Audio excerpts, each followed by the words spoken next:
මහවලට ඉතින් වැටුණු වැටෙනවා ඉතින් මම බලනවා රෝල් රිවිව් එකේ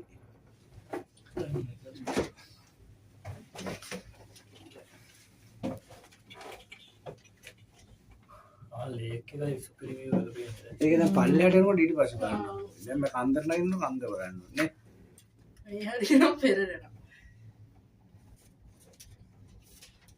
මේ එකපාරද පුතේ කියන්නේ? එනකොට බහින්න ඕනේ නේ. මම මේක තියාගන්න පොඩ්ඩක්. වට්ටන්න එපා. Memory pass. මේක ගොඩක් දුර ගිහින්. ඕවර අපි උඩ ඉන්නේ මරුනේ. එනට මේ වගේ යන්න ඕනේ නේ පුතේ ජීවිතේ කවදාවත් දවසක හරි. එක්ස්පීරියන්ස් කරනවා. සල්ලි එකතු කරලා